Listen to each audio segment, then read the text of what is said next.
Big thank you to Squarespace for sponsoring this video.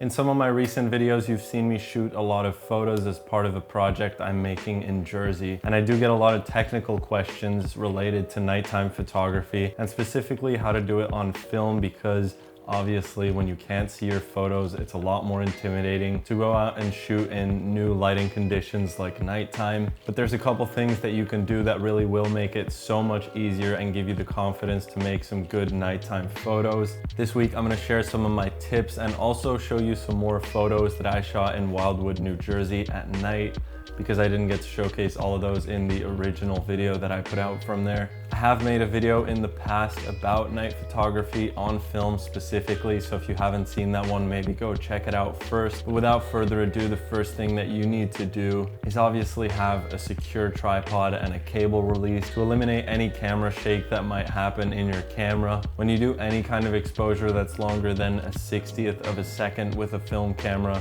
you're generally gonna need a tripod, because even the smallest shake in the camera will show up very significantly on a photo, especially when you start zooming in. So having a nice tripod and a cable release just makes sure that you get a really steady shot. I have this steel tripod by ProMaster, which works really nicely. It is slightly heavier and more expensive, but because I shoot mainly on an RZ67, which is a heavier film camera, it does make sense to own this. The next thing might seem slightly obvious, but this wasn't something I knew before somebody told me, and that's to shoot on color film, because color film just has naturally much more dynamic range than black and white film. Nighttime scenes are generally super contrasty because you're going to be photographing a very dark sky or subject against some kind of street lighting or some window lighting, and that's generally a massive contrast. It might not seem like a massive contrast to our eyes, but to our camera, that really is a lot. So just using color film is a really nice trick because it gives you the most dynamic range, and hopefully if you do things right, you're gonna be able to capture that really dark sky, but also have a decent exposure on some of the bright light sources in the photo. The next part, which is arguably the most difficult out of all of this, is figuring out the exposure that you want to shoot at. When you first start out, this can be pretty intimidating, but after you do enough night photography, it becomes second nature, just like shooting at daytime does. In the footage from Wildwood, you can see me using my handheld Sekonic light meter. The model name of this thing is the L308X-U, and there's a couple different ways that you can meter a night scene. I usually do a couple different things and try to take an average reading. Now, the first thing that you need to do is, because it's so dark at night, you can't actually read the light sources, so we're gonna be sliding the dome away from the sensor and using the light meter on what's called reflective metering. This is basically where you point the light meter at the scene that you're photographing, and it's gonna take a reading and tell you what to shoot your photo at. Now, generally, I'll point my light meter somewhere in a neutral gray area that I want the photo to be exposed for. This usually is somewhere between the light source and the darkest part of the photo, just so I get an average reading.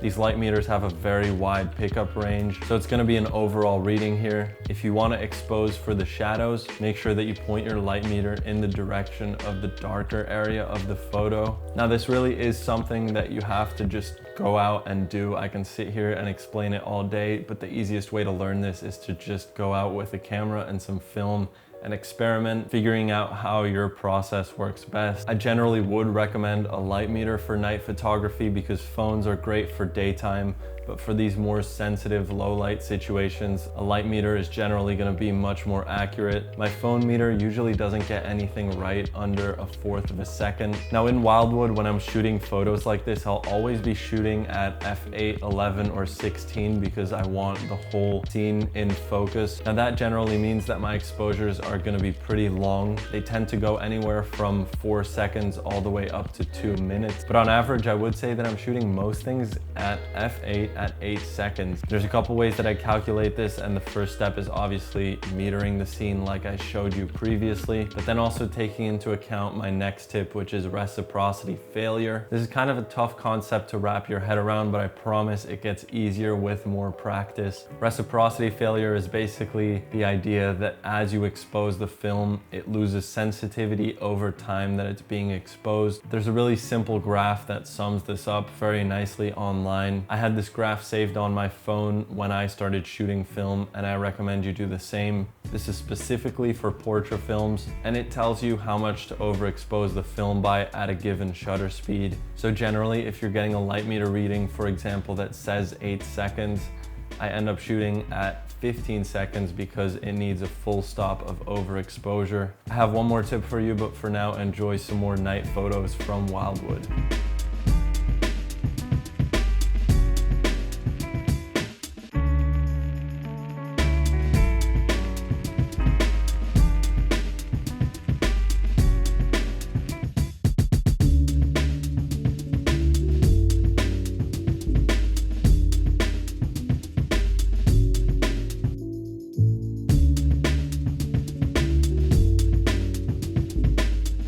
The last thing that's arguably one of the most important parts of this whole night photography thing is just looking for scenes that aren't too contrasty. This is something I do a lot of the times. So what I generally do is look for nice spots that have ambient light, like moonlight or street lights or lights coming from a parking lot, something of that nature. And overall, I just look for scenes that aren't too contrasty, because I know that the film isn't gonna be able to render those. One of the best times to shoot night photos is right after sunset. This is called the blue hour. And towards the end of the blue hour, you get enough ambient light that it lights up the whole scene, but also still looks like nighttime because it is technically dark enough.